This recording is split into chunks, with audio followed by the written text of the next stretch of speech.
all the atrocity happening in Southeast, even their governors are coming out, even the innocent people now are tired of this thing. The IPOB terrorists and this, some of the people using even the IPOB to cause havoc in their place. Like this lady, they are the one that contributing buying weapons to unalive people in the areas, right? They are the one that they have marginalized the Igala, they marginalized the Ikure, they marginalized the Idoma. All this shit, they can never come out and tell you about this. But they are good on talking about Yorubas, talking about Fulani, talking about Beni people. That's what they're good on. But whenever you want to retaliate, whenever you want to talk about this, you see, that the time you know that there are some of the good Igbos who will come and advise you. But there are people, when there are people are propaganding about other tribe, you never see them coming out, going to their people, telling them, no, this is bad thing, don't generalize a tribe. Yeah? You people, you know that he cannot even sleep, he cannot work, he cannot even buy a car or what without working with a Fulani person. You see all your governors, all your people, even Ojuku, who run away, he begged, he lay down on the ground, he bowed and he begged the Fulani people. Because Fulani people, you cannot work, you cannot do nothing without them. That's why you're so obsessed on Fulani. Why can't you do your things without talking about Fulani people? You see these people, that's the reason why you see some people, we even generalize them. Because they are very good on generalizing tribe. Me, I'm not generalizing, but why are the good Igbo can not advise these people like this their bad egg amongst them? I am very angry that this is a country where terrorism has been given a different nomenclature. Terrorism has been given a different face. When acts of terrorism are committed by a different sect, it is pampered. And when act of protest and liberation is perpetrated by another sect, it is termed terrorism. Now, between Nnamdi Kanu and this guy, now let me, in case you don't know, I think it is in Katsina State. Somebody, federal government went and negotiated with to stop killing their community. And the guy in question, the head of the terrorist group, came in that meeting with media personnel, with the press. And the guy hung cartridges of bullets on his neck, like all these bling bling rappers in the US. MC or MC Kashe Kashe. Nine MC Kashe Kashe. Na kashe mutane sai abani kudi. Nine terrorist. Na so ngambani kudi zan daina kashe kashe. Abani kudi ndena kashe kashe. For those who don't know, I'm MC. My name is MC Kilikili. If you give me money, I'll stop killing your community. Give me money and I'll stop. These same people were negotiated with. And in a few minutes, they went and kidnapped. And they tell her, and they went and met him. I said, I think say we tell you, say, oh, sorry, I forgot. Oh yeah, see your people will kidnap. Now, these terrorists are known people. Not just known. They have channels to which they can reach them. Those who have this channel, they are known. Look, anybody who is not in tune with where this country has deteriorated to, you are mad. Now, Nnamdi Kanu, on the other hand, I have never liked Nnamdi Kanu's approach to his secession agenda. I've never liked him. But now here is a man whose weapon is only the microphone. Another man, his weapon is AK-47 and cartridge of bullets that he hung on his neck. He has identified himself that, yes, I've been unaliving, I've been taking people's lives. It is me. And people are putting microphone in his face. Please, can you stop killing our people? Stop unaliving our people. He is celebrated. Somebody whose weapon is just the microphone. He is in a prison for how many years? Look. You see, all these things that federal government is doing, when the masses will revolt. I did a video and I said, beware the ides of revolution. All this thing that you are doing, for now, everywhere is calm. But when the masses, when you pour water inside bottle, there's a limit to which the bottle can take. If you start pouring, you go begin pour away.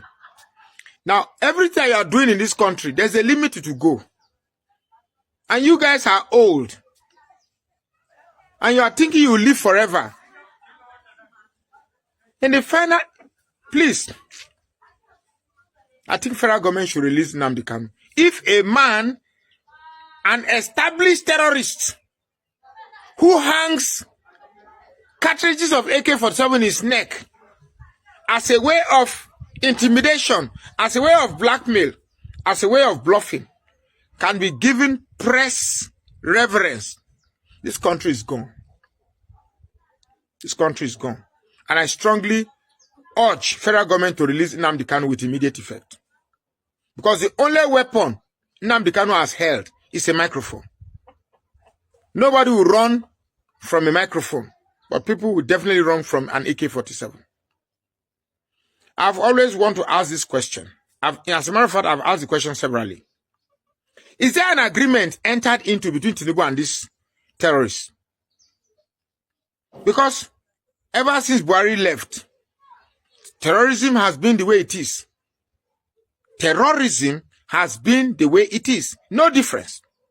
So please tell me, is this how this country is going to go? Where people brazenly show off the weapons that they are using to unalive innocent Nigerians. And yet, the people we give our taxes to, taxpayers' money to, are not doing anything about it. This is a Nigeria where traveling is no longer safe.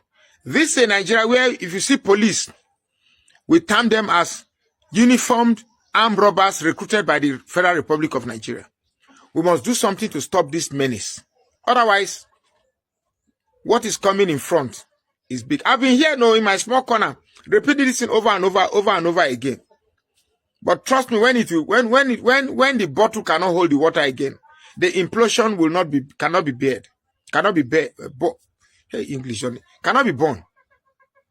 So please, I am asking the federal government to please release Nnamdi Kanu, not because I say he is innocent or guilty, but because if it is good for a known terrorist, this is a country whereby terrorists will be apprehended by police, military will be sent to go and rescue the terrorists from the hands of police, and all of a sudden, terrorists are free.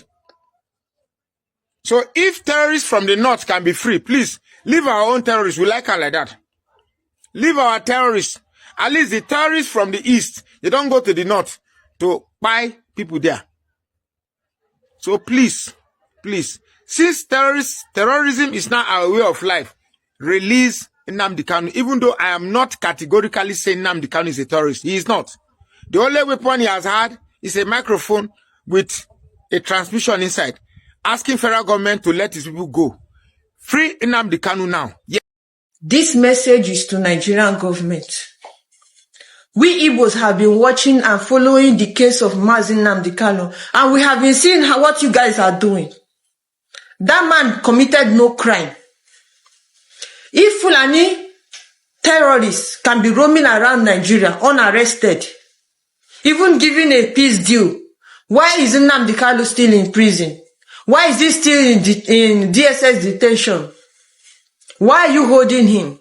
Is it because he's an Igbo man? Whenever it comes to an Igbo man, the law will bend. You will adjust it to fit in your wickedness. Releasing Nnamdi Kanu, if anything happened to that man, then you will realize that you have been enjoying peace in Nigeria all this while without knowing it. Releasing Nnamdi Kanu, that man committed no offense. You are holding him illegally. He's not supposed to be in your detention in the first place. Release Nnamdi Kanu. Release Nnamdi Kanu. If anything should happen to him, then you will know that you have been enjoying peace in Nigeria all this while without knowing it. The Federal High Court in Abuja yet again denies Nnamdi Kanu bail, and they also deny him to be moved to National Hospital in Abuja. The same government of Nigeria that is negotiating with known and verified terrorists is the same one that is holding somebody down for 5 years now over what? Over mere opinion. Because he insulted the Yorubas, he insulted the then president, he insulted a group of people. That's why he's being incarcerated. But people that are well-known, pronounced wanted terrorists, they are being offered peace deal. They are being called repented bandits. Some of you gullible Igbos are celebrating it. You think that what is happening to Nnamdi Kanu will not happen to you sooner or later. You think you actually have a say in Nigeria. Let's just assume that Nnamdi Kanu is from the north. Do you think they will still hold him down up to today? I ask you again, what was Nnamdi Kanu's offense? This man said, restructure Nigeria or you divide the country. No kala was found on Nnamdi Kanu. No machete was found on Nnamdi Kanu. Nothing was found on him. He had an opinion, yes, a very strong opinion. He might have influenced 1 or 2 people, yes. You're still incarcerating him for how many years? But you have well-known men who wears metal to attend meetings with the citizens, to attend meetings with villagers. Well-known, pronounced, wanted terrorists are being offered peace deal. But someone with a strong opinion is being incarcerated. For how many years? You think it's right. You think it's okay. He should pay for his sins, right? He should pay for his sins. In the same place you call one Nigeria. Okay, jail him. Let him go to jail and pay for his sins. No, let him go free. Set him free. No, the man is sick, for crying out loud. Even people on death row still have the legal right to request for medical attention. Let him go to hospital. No. And you people will go to your bed, you sleep at night. You say you want one Nigeria. You say it's working. You say it's okay for you. Nigeria will happen to each and every one of you because it's happening to you people already. All of you Igbo people that have refused to speak. All of you stupid and foolish Igbo people that have refused to speak. Because of your businesses you have in other parts of the country, you don't want the country to be restructured because you are benefiting from this bad governance. You people are benefiting from it. All of you are benefiting hugely from it. That's why none of you want to talk. I am of the opinion that if Nnamdi Kanu is found guilty, let him go to prison for it. If there's no case to answer, set the man free. Send him back to his family. This is marginalization. This is unacceptable. If you can offer those ones in the north peace deal, why can't you offer Nnamdi Kanu peace deal? Why can't you set him free? So he has never done the half of what other people did in the north. And you are giving them peace deal. Mazi Nnamdi Kanu was in court today in Abuja. His no case submission was dismissed. Yeah, they say he should open his defense. Because now, the issue now, this now is getting out of hand. Because we already, you can all see it, even from Kenya, where they go kidnap him from. They tell una say, they don't know about him because it's unlawful. It's unlawful to carry Nnamdi Kanu like that, the way they carry her from Kenya. It is there. Evidence is there. There is enough evidence for you to know that this trial is a big shame. Until today, na no live in Nnamdi Kanu. He was supposed to be given a medical care. They deny him that too as well. So as we speak, Nnamdi Kanu is still in detention, and also he was not given a medical care till this moment. Now, I am calling on all the Igbo governors. Yes, Southwest, I mean Southeast, anything where we will be. As far as say you be Igbo governor, this is your call. It is your responsibility now to make sure that Nnamdi Kanu is released. Latest October. If they don't release Nnamdi Kanu by October, that means you people are part of the people that are letting Nnamdi Kanu to be in detention till now. Because tell me why they are leaving Boko Haram. They leave Boko Haram. They take care of Boko Haram. Why Nnamdi Kanu dey for detention and I did and they look. Abi. Protect your own. This is the time for all you that call yourself Igbo influencers. Leave all this tribal war. You are fighting Yoruba, fighting Lagos. Leave that aside now. Focus on Nnamdi Kanu. Nnamdi Kanu must be released by October. Nnamdi Kanu must be released by October. All the governors, now they hear me now. This is your call because this is getting out of hand. This is unlawful and this is very bad. Free Nnamdi Kanu now. Now, I think the very first one is, he said that the statements made by the witnesses, the witnesses were actually covered because of security purposes. They were covered, only their names and their office, but you can't tell their face, you can't tell who they are. So they were covered. All the witnesses called by the prosecution, all the witnesses called by the federal government, none of them were able to answer a direct question. If you ask them a direct question upon how they obtained their evidence, they'll tell you either I don't know or I was not there. So what it means is that they tendered a statement without proper investigation. All the allegations, none of them were investigated. So this is one of the grounds upon which the no case submission was filed. There's also what we call probative value. Okay, any document you are tendering in a court of law, before that document must have a weight, you understand, to give you a win or a loss. It must have what we call probative value. Probative value is what we call weight. Does it have weight? Does it prove anything? Does it contain the substance of justice? Okay, if it does not contain any substance of justice, it lacks no probative value. So Agabi is also saying that all their evidence and all their witnesses lacks no probative value. Now, third, he said that no person was presented in the court who the federal government can say was incited by Mazi Nnamdi Kanu. No person, no name was mentioned. Not in the north, not in the south, nowhere in Nigeria did the federal government present somebody a physical living being who can say, I was incited by Mazi Nnamdi Kanu broadcast, by Mazi Nnamdi Kanu statement, or anything done by Mazi Nnamdi Kanu. So these are some of those ones. He went further to say that the proscription of the organization called IPOB, okay, the Federal Ministry of Justice filed a gazette where IPOB was proscribed, okay, outlawing IPOB. That very gazette lacked presidential approval. The president never approved it. There should be a document approving IPOB. So he said that it was not approved, okay. Now, when you come to the other side, you find out that when they filed the first charge against Mazi Nnamdi Kanu, they also amended that charge and filed a subsequent one. That subsequent one upon which Nnamdi Kanu took his plea. When it means taking a plea, are you guilty or not guilty? Not guilty or guilty. That very charge was not filed before the honorable court, and they went ahead and predicated and based on their trial, based on the charge sheet that was not filed before the court. The lawyer for Mazi Nnamdi Kanu also went ahead to state that what Mazi Nnamdi Kanu did was to ask his people, the Southeasterners, the Igbos, to defend themselves because of the invasion of the Fulani headsmen and the terrorists. That was all he did. And he went ahead to play a video in court where the former head of state, during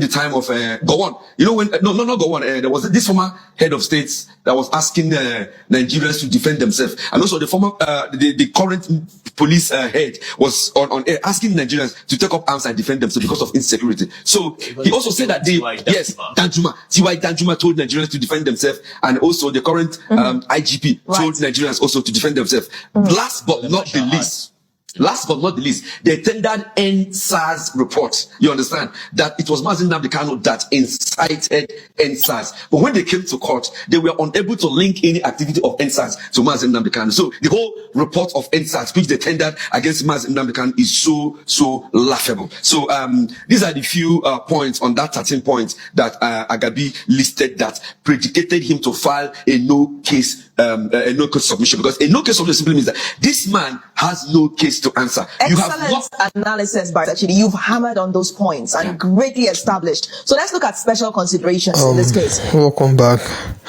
I know most of you have heard what all these guys have said, because see this timber, we keep telling you guys, but it dey like say na play we are playing. We are not playing, we're not joking. The way we are sentimentally treating some problem, but that is not how it's supposed to be. Even though this country now seems to be different people and different religion that are in, we don't need to be treating ourselves in this way and in this manner. The way we are doing all these things to ourselves, if care is not taken, the day Nigeria will divide, nobody will even know. Everybody will begin to carry their bag. They move one by one because of everything they happen now. Because it no good make you devalue this man more than this man, because not all of them be the Nigerians where una dey rule. Though these keys of Nnamdi Kanu no be today start, And although all the Southeast governor should be held accountable for all these things, because now them make this matter the worst, and now them they make am go far. Now I be say I like all the northern governor be that. No be say this thing will be say they happen. No be say okay na Tinubu na him dey do am. You know see northern governor they no want make their own people. They no want make them suffer. They normally come to stand for their people. That is what some people don't know. Some people think say okay, all this thing happening now na Tinubu. No be Tinubu. Now those Southeast governor obviously they supposed to come out for their own people, and them just hide under power. They do their thing though. Now them know. Anyway, that one is their own cup of tea. And for you hearing us now, if you get anything where you want to talk on this matter, make you drop your own say, make everybody listen to. So thank you.